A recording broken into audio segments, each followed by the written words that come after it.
O aplicativo do Cresce São Paulo é a principal ferramenta de acesso aos serviços e comunicação do Conselho. Faça agora o download na App Store e na Play Store. E siga nossas redes sociais no Facebook e Instagram.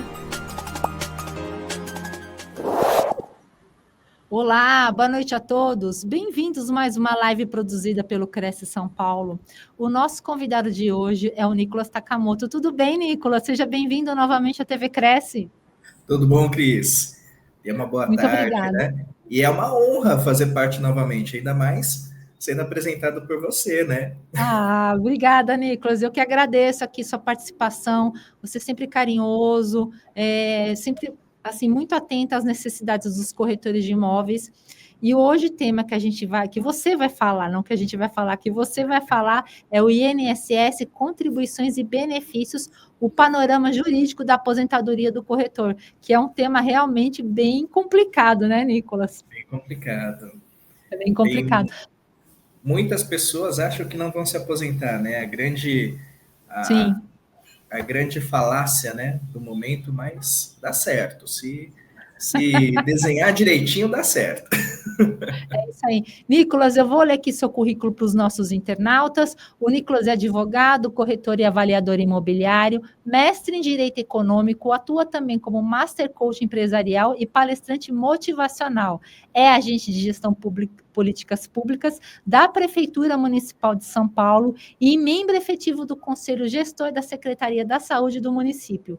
Escritor de obras jurídicas, é especialista em direito imobiliário, trabalhista, previdenciário, digital e civil. Seja bem-vindo, Nicolas. Boa palestra. No final, a gente retoma aqui nosso contato. Obrigado, Cris. Novamente agradecendo, né? A Cris é sempre uma pessoa incrível. Amo, mas eu sou suspeito, porque realmente as pessoas que estão no Cresce são de excelência, tá?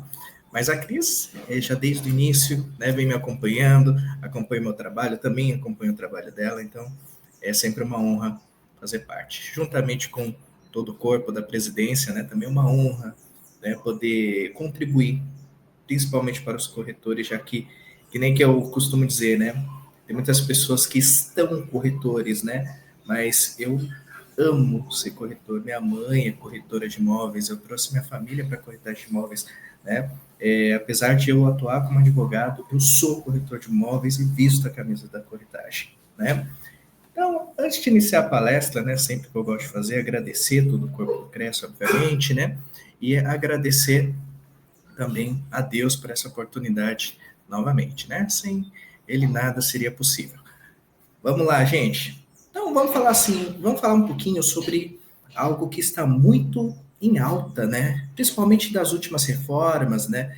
Será que eu vou me aposentar? Eu não quero me aposentar. Como que eu, corretor de imóveis, eu posso me aposentar, já que é uma profissão que muitas vezes você não tem um contrato, né? Você não é contratado por CLT, né? Então, acaba que as pessoas perdem a ideia de que se pode aposentar ou não. Sem dizer que muitas pessoas ficam se questionando se vão conseguir se aposentar ou se não vão, principalmente os jovens, se é algo interessante hoje em dia para se fazer ou não, tá? Mas antes de tudo, eu gosto de alinhar, né, com vocês como que tudo se deu, né? Qual é o contexto, né? Qual é o contexto histórico? Como que surgiu essa ideia da Previdência? Né? Da onde que surgiu? Quais foram as primeiras normativas? Uma vez que se eu entendo o quão é importante para mim e o quão é importante para toda a sociedade, tá? Não só para mim, ok? Então vamos lá. Hoje a nossa palestra é sobre INSS, contribuição e benefícios, né? E o meu currículo você já sabe, já ouviu pela voz da Cris, né? E vamos falar sobre o panorama jurídico da aposentadoria do corretor. Quem quiser mais alguma informação, tiver alguma dúvida, tá? Fique à vontade e me chamar no LinkedIn, tá? Ou no WhatsApp, pelo site, tá? Para ver mais sobre o meu trabalho, ok? Então vamos lá. Só colocando aqui. Para não me perder, hein, gente? Pronto. Quando falamos em história das leis, né, temos que falar sobre a Constituição. Constituição é uma carta magna, né? é a lei mais importante do país, é aquela que realmente determina o nosso país, tá? Da Constituição, né, que saem todos os princípios, todas as leis, né, principais. Por exemplo, vamos supor, se falamos sobre previdência, né, existe a lei da previdência, mas a previdência precisa estar estipulada em alguma lei maior, né, para ela existir. E essa lei maior é a Constituição. Hoje, estamos na Constituição de 1988, tá? Mas não foi a primeira, muito pelo contrário, tá? Já ocorreram inúmeras outras constituições, né? E antes mesmo de que vocês imaginem, a Previdência, né, o ato de se segurar, né, assegurar, aliás, a saúde, principalmente dos vulneráveis, já era algo muito questionado e também impulsionado. Tá? Em 1824, ocorreu a primeira Carta Magna, ou seja, depois que o Brasil teve todo o contexto histórico, né, entre aspas, o seu descobrimento, né, o Império se tornando parte expressiva do Império, até que ganha a primeira Constituição Imperial, no período imperial ainda, a de 1824, tá? Já em 1824 já era algo questionável. Por exemplo, como que seria assegurado, né, as necessidades, a saúde, né, das pessoas que precisavam naquele momento, tá? E aí eu quero que você entenda que isso vai... Por isso que é importante você também correr atrás da sua previdência, né, e correr atrás dos seus direitos para conseguir mantê-los, tá? Então, lá em 1824, eu já mencionava, né, que é sobre a assistência governamental aos mais vulneráveis que necessitavam de cuidados de saúde, tá? Depois, em 1891, pós, né, a segunda Constituição, né? Então, apresentava o quê? Uma aposentadoria garantida exclusivamente para servidores públicos, né? No caso de invalidez decorrente da prestação de serviços à nação. Nesse caso, vamos lá, somente servidores públicos, né, poderiam ter aposentadoria, entre aspas, tá? Uma assistência, mas somente em um caso, no caso de invalidez decorrente dessa prestação de serviço. Um exemplo, a pessoa estava lá construindo uma ferrovia a serviço da nação, ou indo fazer algum trabalho militar a serviço da nação, e nesse momento ele sofreu um acidente, perdia algum membro, se tornava, naquele momento, né, uma pessoa capaz de ter essa aposentadoria, essa assistência por invalidez. Tá? E aí ele seguia com esse benefício até o fim da vida. Tá? E os outros, professor? Nenhum. Tá? Nenhum. Não existia aposentadoria para quem era trabalhador, quem prestava serviço, quem era autônomo, quem era advogado. Né? Não existia nada disso. Tá bom? Depois, em 1923, tá? Surge um dos marcos da Previdência Social, tá? Com a Lei Eloy Chaves. Em 1923, criou as caixas de aposentadoria e pensão para os trabalhadores ferroviários. Foi ali que começou sobre a aposentadoria e pensão para as pessoas que prestavam serviço, sem ser apenas aqueles os funcionários públicos, tá? Já em 1934, tudo isso antes da nova Constituição, e aí a Constituição de 1934 passa a reconhecer a Previdência Social como um direito dos trabalhadores, no geral, seja os trabalhadores servidores públicos, quanto aqueles da iniciativa privada. Não é você que é seletista, né? Mas naquela época ainda não se falava muito em CLT, porque a CLT é de 1945, tá? Mas então, não vamos pensar em CLT aqui, mas as pessoas que prestavam serviços, né, para outras pessoas na iniciativa privada também começaram a ter acesso à Previdência Social. Tá?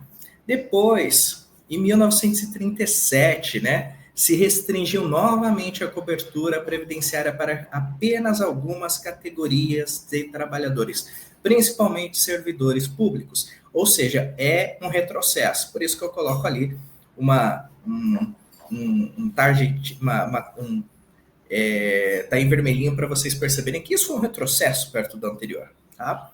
Em 1946, aí sim, retornamos a reconhecer a Previdência Social como direito universal dos trabalhadores. Olha que coisa interessante. Universal. Novamente, desde os trabalhadores da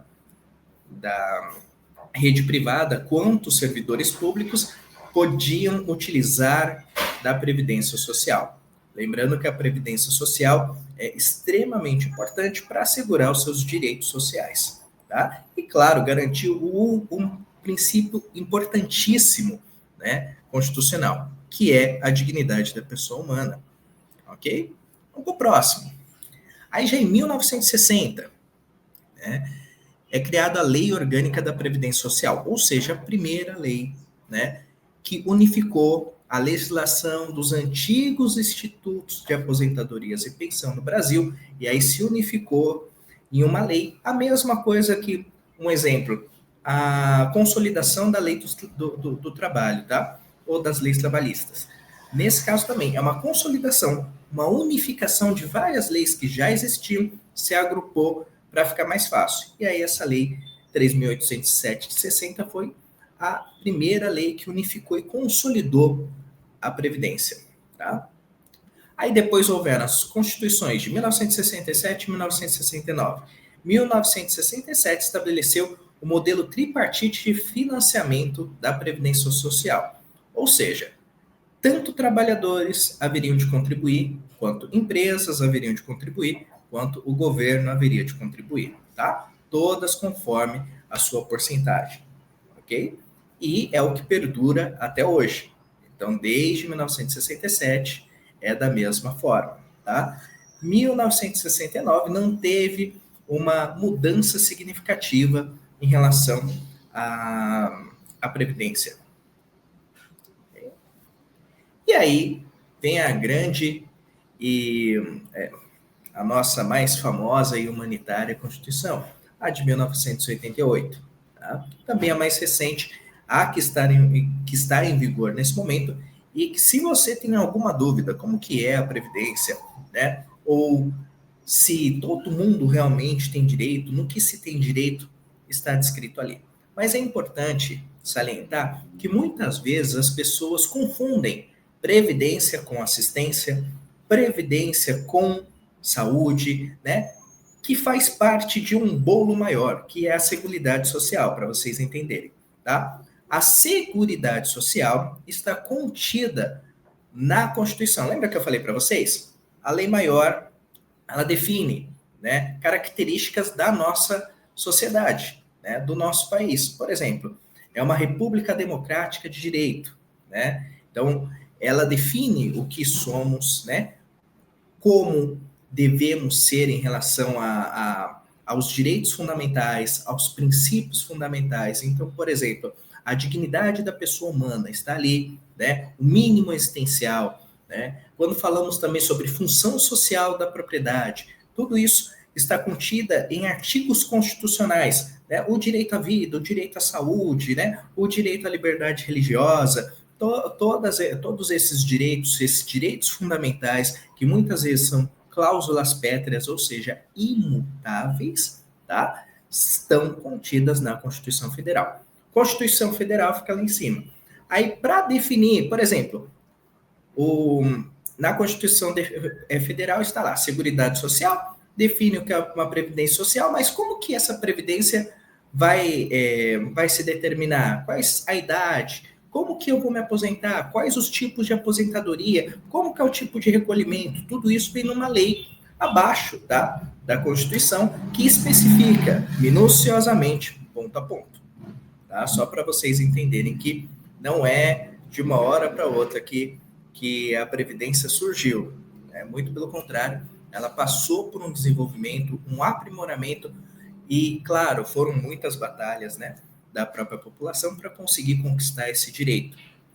Quando você me pergunta assim, professor, mas é importante a Previdência? Por que é importante me aposentar? Né?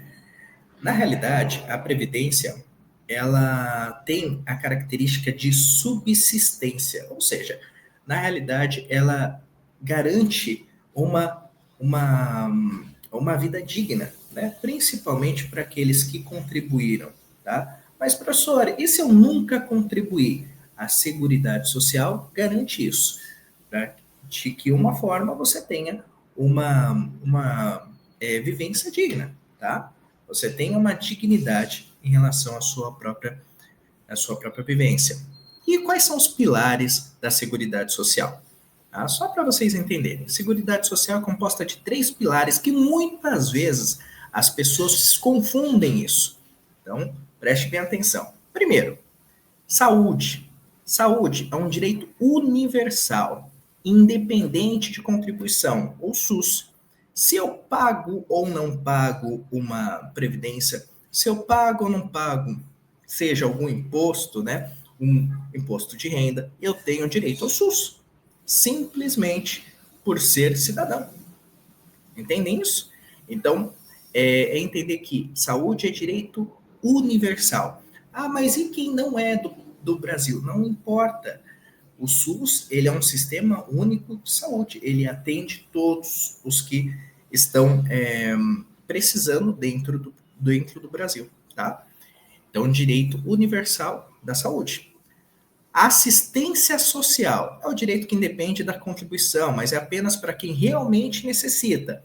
Então, que estão em situação de vulnerabilidade. Muitas pessoas pensam que o LOAS, por exemplo, o LOAS, né, ele é o BPC, né, BPC LOAS, ele é uma aposentadoria. Não é uma aposentadoria, ele é uma assistência, tá, do governo para as pessoas com situação de vulnerabilidade social, ok? E vem a Previdência Social, que é de caráter contributivo, né? E é um direito para quem contribui. Diferente, vamos lá, gente. A assistência te garante o mínimo existencial, ou seja, um salário mínimo. A Previdência Social te garante você ter a possibilidade de ter uma aposentadoria maior do que o salário mínimo, tá? Não só para te garantir o mínimo existencial, muito pelo contrário, conforme a sua contribuição vai aumentando, tá? Até chegar no teto. Aí tem a grande questão. Tá? Previdência Social. Então, já que falamos um pouquinho sobre a história da Previdência, a história do nascimento da Previdência, da Constituição, né? Falamos sobre os pilares da Seguridade Social, onde está incluído a Previdência Social. Então, a Previdência Social não, o LOAS, por exemplo, não faz parte de uma Previdência, entendam isso, tá? É uma assistência, a saúde é um bem universal, né? A assistência é para quem necessita e a Previdência é para quem contribui, ou seja, vai diminuindo, né, o crivo, tá? Vai apertando, né, o crivo na realidade. E vamos falar sobre a Previdência Social, aonde todos estão incluídos, tá? A Previdência Social, ela é pública e está contida na Lei 8.213 de 1991, tá? Essa filiação é obrigatória para todos os que exercem atividade remunerada. Professor, mas eu sou autônomo. Professor, mas eu sou profissional liberal. Professor, mas eu sou seletista. Então, não importa se você tem uma atividade remunerada, você tem a filiação obrigatória, tá? Ou a inscrição, né? A filiação ocorre de uma forma automática e a inscrição de uma forma que eu tenho que fazer, tá? O próprio segurado precisa fazer. Vamos lá. Então, o empregado seletista, né? Ele é contratado, um prestador de serviço, ele é contratado por uma empresa, tá? Vamos supor que seja um prestador de serviço temporário, um CLT temporário, né? Ele também é contratado pela empresa e quem vai fazer a filiação é o tomador de serviço, tá? Então, a responsabilidade para fazer a filiação na Previdência Social, aliás, é do tomador de serviço, tá? Seja um empregado seletista, seja um empregado doméstico, tá? Trabalhador avulso, contribuinte individual, segurado especial, né? Todos eles podem também, claro, né, caso tenha um contratante, um tomador de serviço, vai fazer a filiação. Mas, caso não tenha, caso seja uma pessoa, um profissional liberal, um autônomo, você vai fazer o quê? Você vai ter que se inscrever junto ao INSS, tá? Que é o órgão gestor da Previdência Social, ok? Então, o empregado, o trabalhador avulso, o contribuinte individual, né? Esse contribuinte individual é muito... as pessoas se confundem muito, porque antes tinha lá o recolhimento do autônomo, do profissional liberal. Agora é contribuinte individual, qual inclui o autônomo e o profissional liberal, tá? E o segurado especial, que é o pescador artesanal, produtor rural familiar, tá bom? Todos precisam estar filiados obrigatoriamente na Previdência Social, tá? Professor, mas eu não estou. Então, caso você não esteja e você exerce uma atividade remunerada, né, você precisa se vincular, né? Uma vez que pode se incorrer, né, numa penalidade, uma vez que caso você faça essa omissão, tá, da atividade remunerada, bem como também, caso você sofra um acidente, vamos supor, você, corretor de imóveis, está ali trabalhando, né, foi atender o cliente no plantão, foi subir a escadinha, tropeçou, quebrou o dedinho, não consegue andar. E a sua profissão, você precisa andar, né? Você não consegue andar. E aí, o que você faz? Eu vou entrar no auxílio-doença. Mas como eu vou entrar no auxílio-doença se eu não pago o INSS, né? Se eu não pago, ou não faço recolhimento da cota parte lá em relação à Previdência Social, tá? Então, por isso você precisa se inscrever. Uma garantia, uma segurança jurídica para você, tá? Continuando aqui.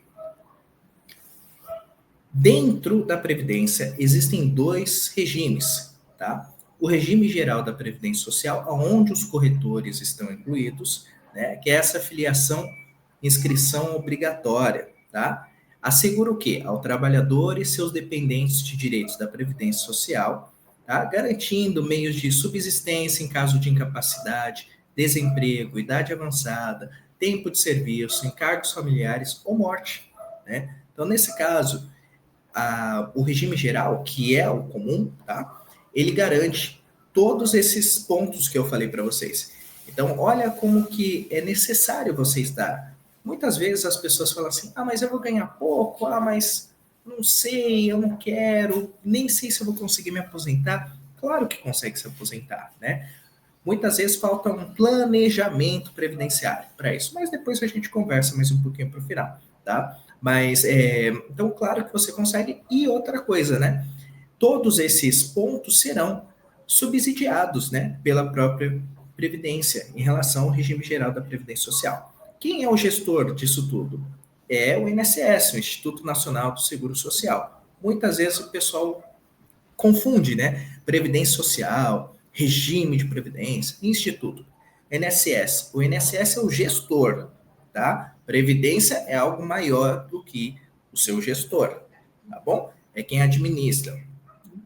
Então, trabalhadores da iniciativa privada, incluindo empregados, autônomos, profissionais, né? Empregados domésticos, trabalhadores avulsos, segurados especiais, né? Então, toda essa classe, ela fica sob o regime geral. Então, seletistas, né? Prestadores de serviços no geral, tá bom? Domésticos, autônomos, corretor de imóveis, fica sob o guarda-chuva do regime geral da Previdência Social. Ok? E tem o segundo regime. Lembra que eu falei que são 2 regimes, que é o regime próprio da Previdência Social. Essa filiação é obrigatória, mas fica tranquilo, não tem muito a ver com a gente, né? Uma vez que assegura o quê? Ao trabalhador e seus dependentes os mesmos direitos da Previdência, tá? Só que, nesse caso, cada ente federativo, seja a União, Estado, Município, tem seu próprio regime. Então, é o regime da Previdência, o regime próprio da Previdência Social, tá? Nesse caso, por exemplo, eu sou funcionário público, Sou funcionário público, o meu órgão é um IANSP, né? Então, assim por diante. Depende do seu órgão que você vai lá se aposentar, tá? Cada um tem um ente federativo que regula os seus próprios ditames, tá? Então, os servidores efetivos contribuem para um fundo previdenciário específico do seu órgão de trabalho. Nesse caso, a filiação já é automática e obrigatória, né? Porque se você já é funcionário público, automaticamente já se resgata esse valor, né? Vai para esse fundo para depois te garantir a aposentadoria. E aí, muitas vezes, a aposentadoria do regime próprio, né? Ele não tem, às vezes, o teto que a Previdência Social tenha. Muitas vezes o regime da Previdência Social, o regime próprio, o teto é maior, tá? E tem o terceiro, mas não entendam que é um regime obrigatório, tá? Esse é não obrigatório, mas muita gente pergunta, professor, mas e o caso da Previdência Complementar, né? Nesse caso da Previdência Complementar é não obrigatório, tá? Ou seja, pode compor a renda do trabalhador aposentado, seja o trabalhador aposentado pelo regime próprio ou pelo regime geral, tanto faz, tá? A gestão, muitas vezes, é feita pelos fundos de gestão, seguradoras privadas e instituições financeiras, né? Ou seja, é facultativo, contratual, o contribuinte ele decide o quanto e quando investir, não tem uma obrigatoriedade. Se eu quiser parar também, não tem problema. Ou seja, muitas vezes você vai no banco, vou no Banco do Brasil, por exemplo, vou ver sobre previdência privada. Então é isso, é a previdência privada, tá?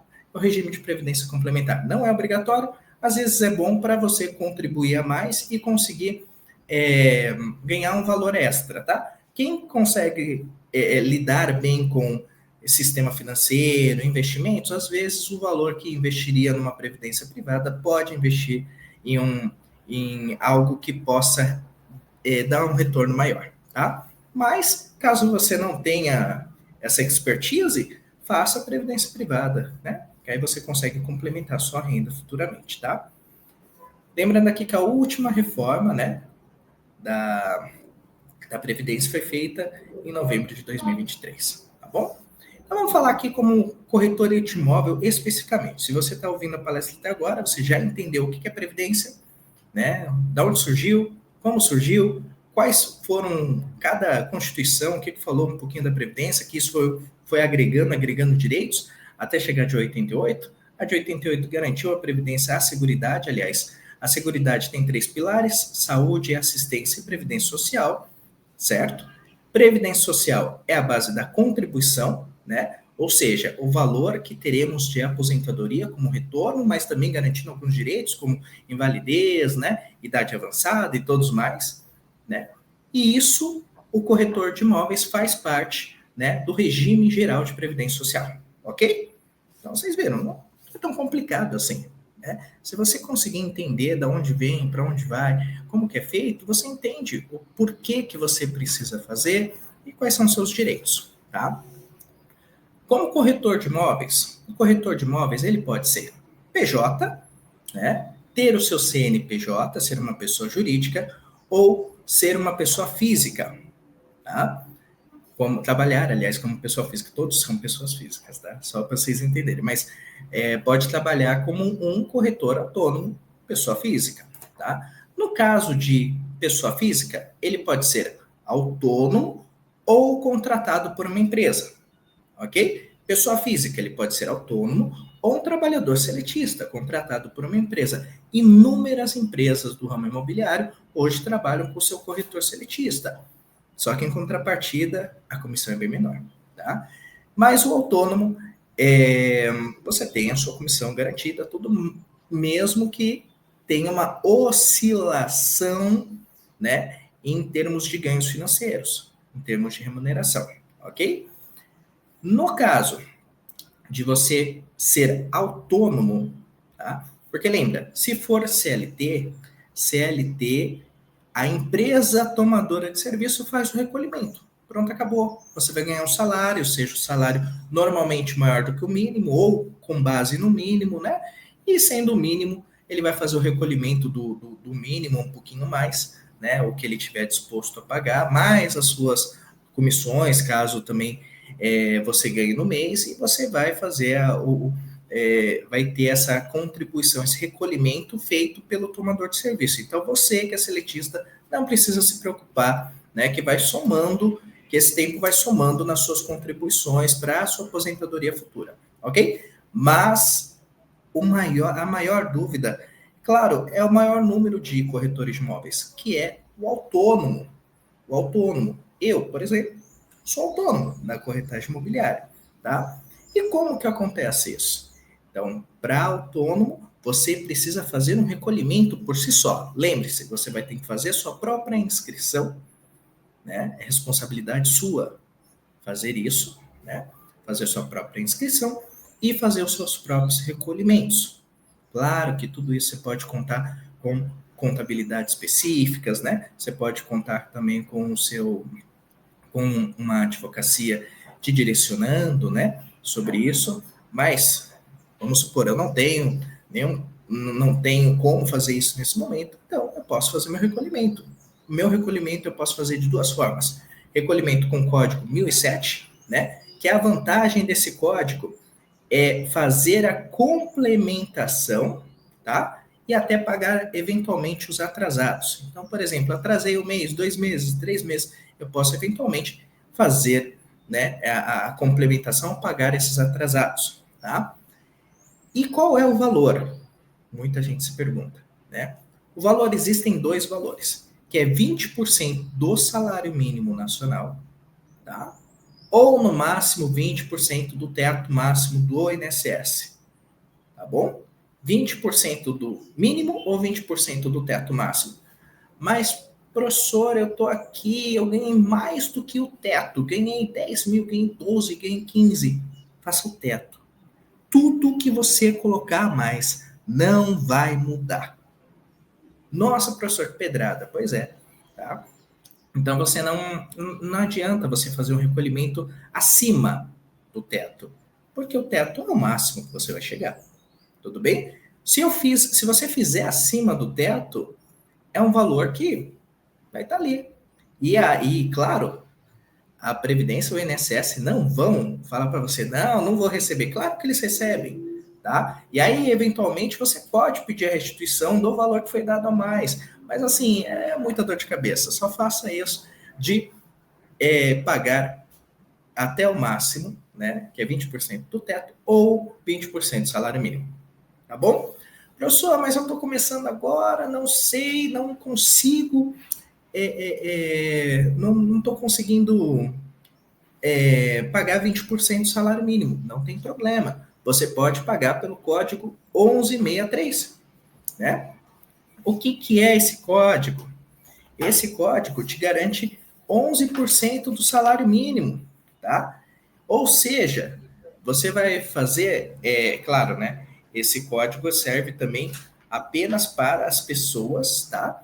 Que são consideradas famílias de baixa renda, tá? E como resultado disso, claro que você vai ter uma contribuição menor, mas em contrapartida, essa contribuição menor também vai te resultar num valor menor, que será até um salário mínimo da aposentadoria, tá? Um salário mínimo da aposentadoria. Ah, mas vai fazer mais? Tem como ser mais? Não. Se você vai fazer 11% do salário mínimo, será apenas 1% de retorno de aposentadoria, tá? Como que eu faço isso, professor? Você pode pegar seu carnezinho laranja, né? Pagar ali na lotérica, né? Muita gente faz isso ainda.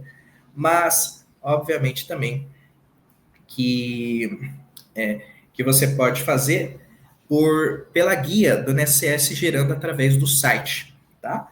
Então, você vai lá no site do INSS e faz a guia da contribuição individual. Professor, qual que é a dica? Não esqueça, contribuição individual, tá? Muitas vezes as pessoas esquecem esse pequeno ponto importantíssimo, tá? Contribuição individual, porque se esquece ali no meio do dia a dia, né, da correria, esquece de fazer isso, tá? Então, é uma dica. É necessário fazer? Claro que é. Uma vez que isso te garante inúmeros direitos, todos os que falamos aqui até agora, tá bom? Como pessoa jurídica,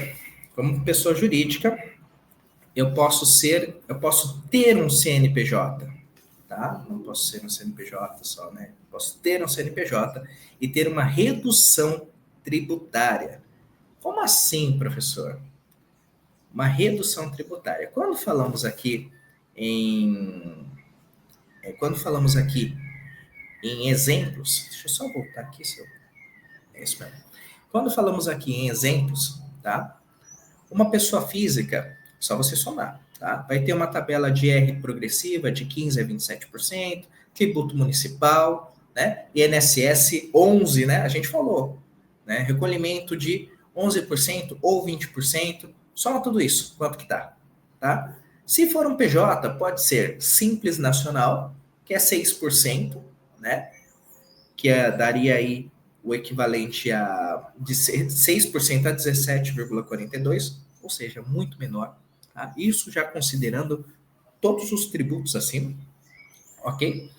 E também poderia ser um lucro presumido, que aqui a gente não consegue ver, que acho que cortou aqui no nosso slide. Mas eu vou aqui falar para vocês, tá? Só, deixa eu colocar aqui.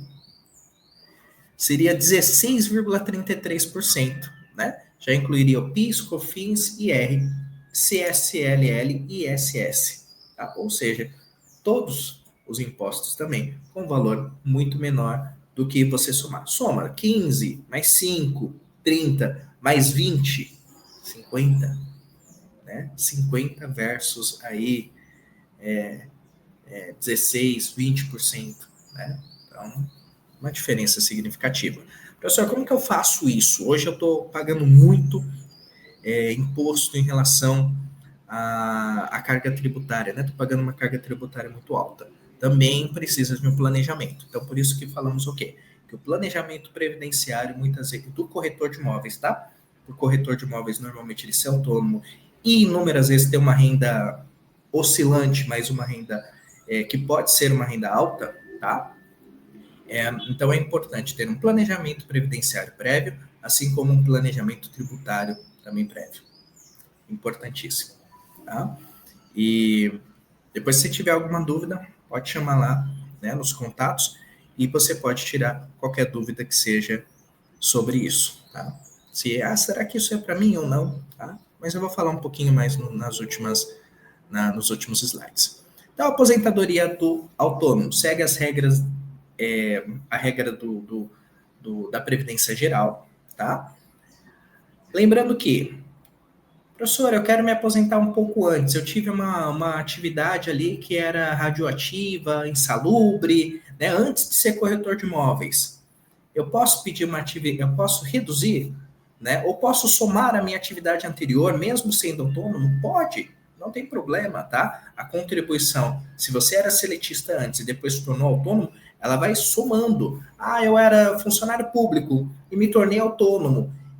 Pode, traz você tira do sistema próprio para o sistema geral e começa a contribuir com o INSS. Tá? Você começa a contribuir com o INSS como autônomo, como contribuinte individual, utilizando ali dos códigos que eu mencionei, para você fazer a sua aplicação de 20, 30, ou de 20 ou de 11%.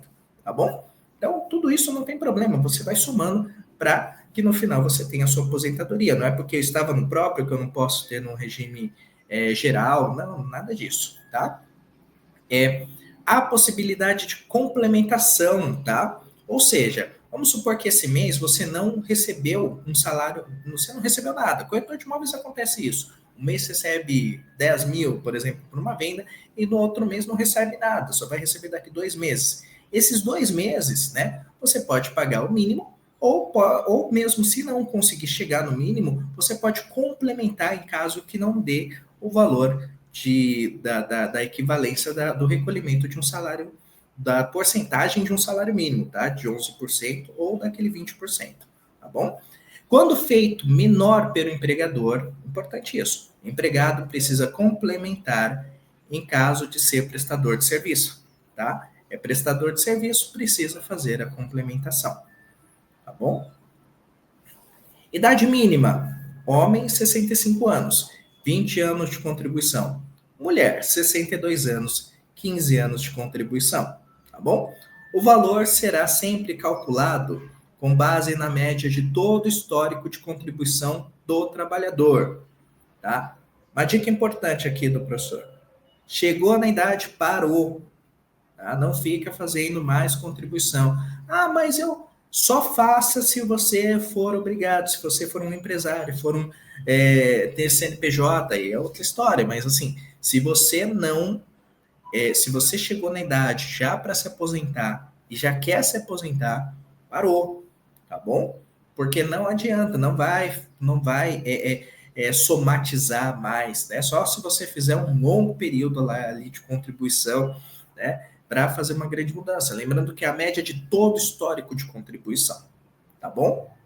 Aí, nesse caso, o que é importante, por exemplo, se eu for fazer a mais, não é que isso vai só aumentar, é que isso vai excluir as mais baixas. Então, por exemplo, eu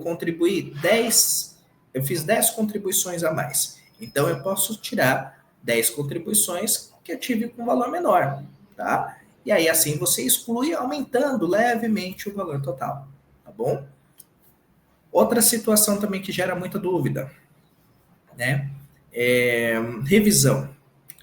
Antes se falava sobre, eu vou desaposentar para conseguir novas contribuições para ganhar mais porque eu aposentei muito baixo, isso, aquilo. Claro que uma revisão você pode fazer, uma revisão de vida toda, tá? Mas existe assim, existem pontos importantes para você fazer uma revisão de vida toda efetiva. Se você teve cargo alto ou contribuições altas antes de 94, tá? Ou se realmente o valor está muito distante. Por exemplo, se percebeu que as contribuições não foram somadas num período, ou foram somadas com o valor errado, tá? Às vezes acontece. Foi notificado o INSS ou repassou, ou a pessoa que fez acabou se confundindo em relação a alguns valores, a contabilidade, tá? Aí, claro, você pode fazer uma revisão em base daquilo que você já tenha pago a mais, tá bom? Mas não tem como você falar, não, eu quero fazer uma revisão para fazer a mais. Não, tá?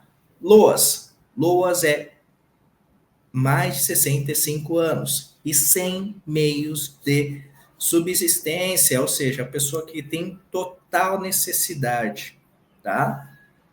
E outro ponto importante também, que não saiu aqui no slide, mas eu vou comentar, é o MEI.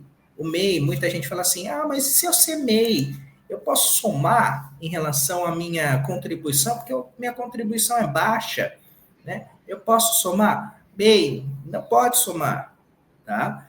A MEI, você vai fazer o seguinte, se você já... por exemplo, a MEI é algo muito... tem que tomar muito cuidado, tá? Em relação ao ponto da MEI. Uma vez que, se eu pago a MEI, e aí eu sofro vamos supor, eu trabalho em uma empresa como corretor de imóveis e sou demitido, né? Essa demissão não vai me garantir o auxílio-desemprego, porque se eu sou MEI, quer dizer que eu sou um autônomo, tá? Então, cuidado também de abrir muito MEI, de pensar que, né? Claro, se você ainda não é corretor de imóveis, não faz as suas contribuições e tem uma outra renda, né? Por meio do MEI, vende alguma coisa, né? Faz bolo, artesanatos, tudo sem nenhum tipo de problema. Isso vai somar, mas a partir do momento que se torna corretor de imóveis, já está fazendo o recolhimento como autônomo, tá? Não tem necessidade, por exemplo, de manutenção da sua MEI, tá bom? Até porque se sofrer alguma coisa, como eu falei para você, muitas vezes você vai ter um problema aí por causa da MEI, tá? Consideração final, né? Porque o tempo urge, parece que não, mas o tempo urge. Consideração final, vamos aqui. Opa, pensei que tinha mudado, mas não tinha. Considerações finais. Atualizar o cadastro sempre junto ao INSS, uma vez que você precisa manter seu cadastro atualizado, principalmente com a sua atividade, né, que você está lá fazendo. Então, sou corretor de imóveis, sempre atualizado, tá?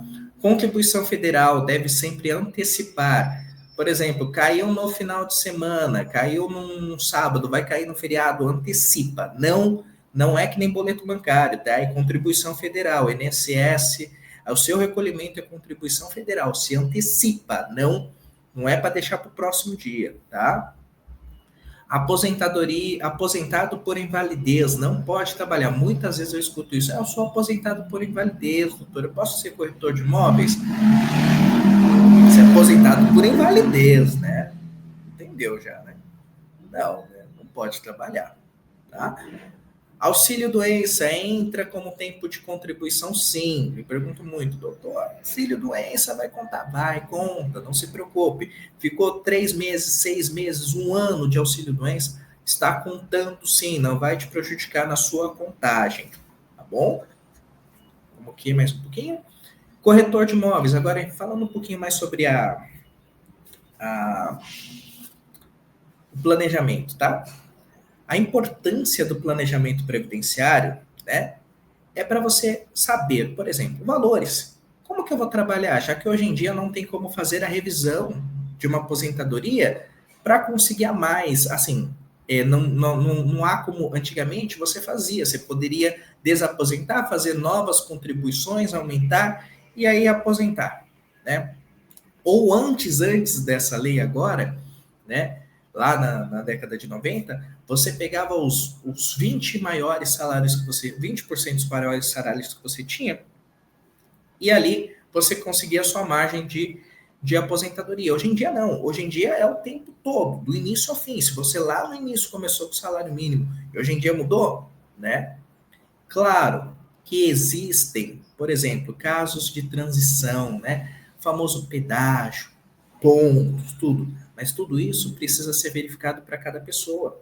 Muitas pessoas entram, principalmente em live, em palestras, né? E perguntam, professor, eu contribuí tantos anos e 5 anos eu fiz isso, eu posso me aposentar? Então, você precisa ver, né? A gente precisa sentar, precisa analisar o que é, o quanto que você contribuiu nesse período, né? Se esse período realmente você exercia uma atividade especial, talvez insalubre, o que garantiria um menor tempo ou uma melhor remuneração, né? Então tudo isso precisa sentar e precisa ver. Se você contribui já antes de 1994 ou se você contribui depois de 1994, se você contribui antes da última mudança lá de 2019, né, que fez uma outra mudança em relação aos pontos, em relação ao fator previdenciário, ou se você contribui, por exemplo, né, fator previdenciário dava sua aposentadoria de até 2019, 2023, que teve outra mudança, quais são os pontos, como que se tornou os pontos, por exemplo, meu pedágio é de 50%, meu pedágio é de 100%,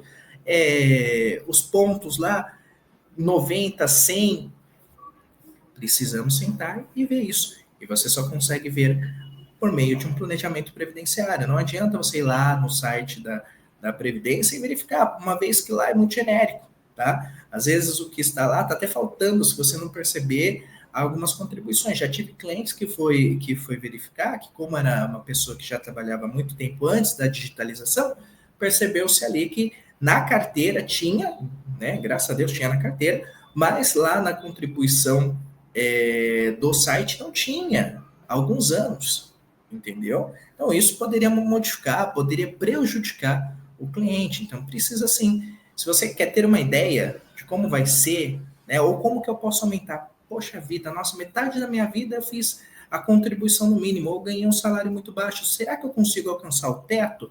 Como que eu vou conseguir alcançar o teto? Qual é o meu, quanto que eu tenho que contribuir para chegar até o máximo? Ou como que eu posso fazer para chegar mais próximo do teto, né? Uma vez que muitas vezes o teto se torna algo inalcançável, mas chegar o próximo possível do teto para ter uma segurança financeira, né? Uma estabilidade melhor, uma tranquilidade melhor. Tudo isso é feito por meio de um planejamento previdenciário, tá? Aí você ajusta o maior ou menor período da contribuição, tá?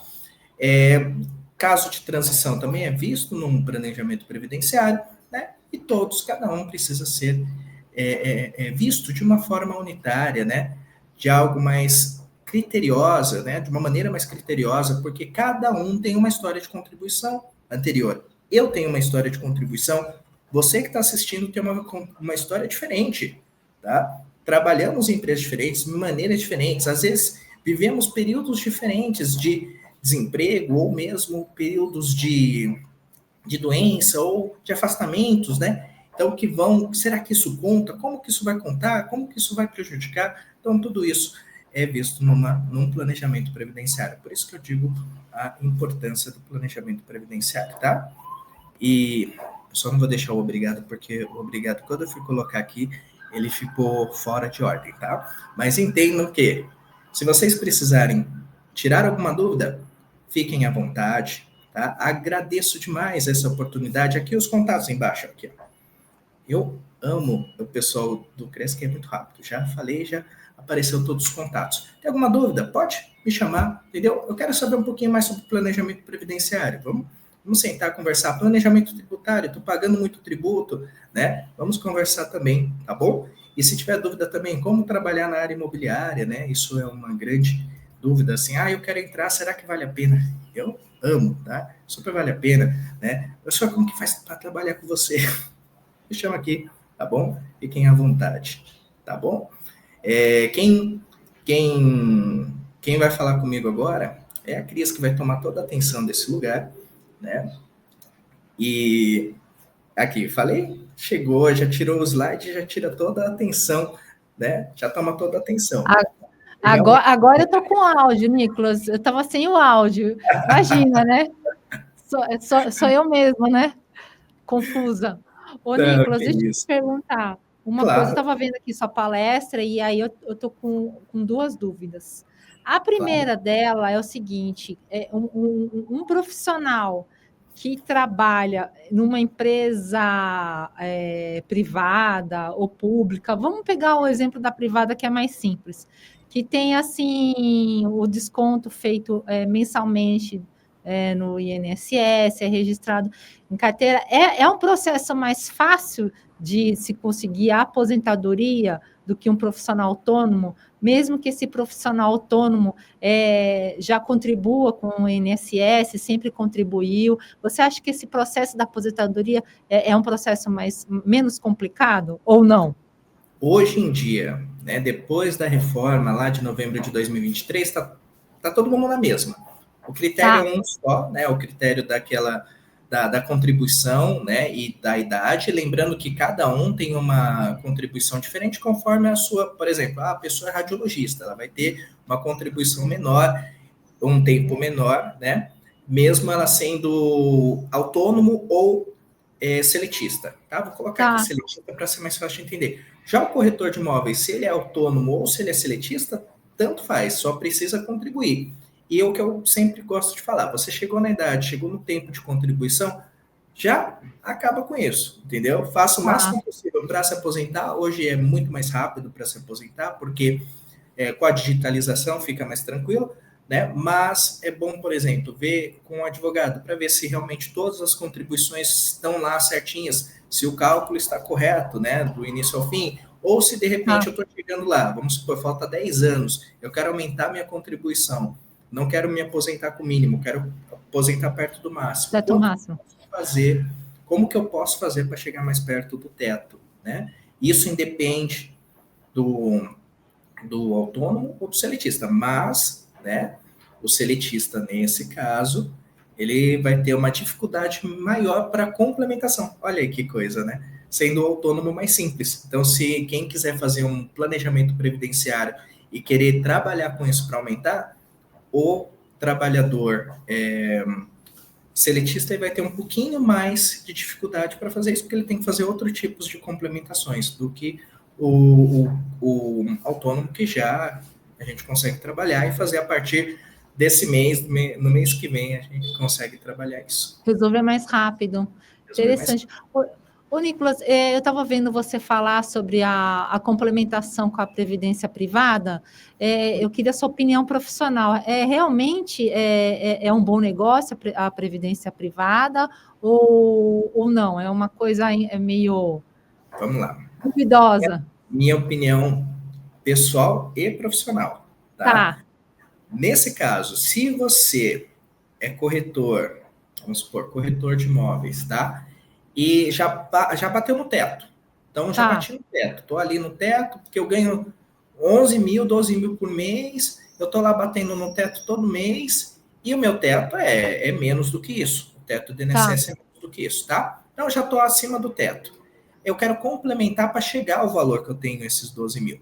Se for uma previdência privada, tá? É interessantíssimo. Eu acho que é algo super interessante. Tem muitos que falam assim, mas se você investir em tal, investir em ações, investir nisso, você vai chegar. Tá tudo bem, mas não é todo mundo que tem expertise para falar, eu vou investir em ação, vou investir em Bitcoin, vou investir nisso. Não Verdade. existe isso, entendeu? Tá. Então, se você quer algo simples e melhor, por exemplo, do que colocar na poupança, você investe na previdência privada, entendeu? Porque, querendo ou não, ele vai fazer o seu rendimento e vai fazer a divisão conforme as suas necessidades e vai te dar, a partir do momento que você se aposentar, você vai complementar a tua renda. Então, eu acho extremamente interessante e também prático, né? Porque às vezes você não tem tempo. Será que eu tenho que ver? Ou você não tem expertise mesmo, não tem tato, que nem eu.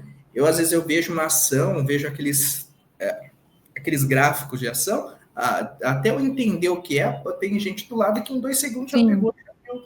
Eu ainda preciso ir lá, olhar para ver o que está acontecendo. Então, é diferente, entendeu? Se você tiver essa possibilidade, pode complementar com a privada, que está tudo certo. Que está tudo certo. Nicolas, o quanto mais cedo contribuir, melhor, né? Quanto mais cedo contribuir, melhor. Porque tem que bater. Hoje em dia, para ter aposentadoria, você tem que bater idade com tempo de contribuição. Tá. Né? Então, quanto mais cedo você contribuir, melhor. Tem muita gente que fala assim, mas eu nunca vou me aposentar. Claro que vai se aposentar. Você vai ter que, a única coisa que você vai ter que fazer é trabalhar, né, sobre isso. Às vezes, quanto mais cedo você fizer, é bom, sabe por quê? Porque lembra que eu falei, o excesso vai anular os mais baixos.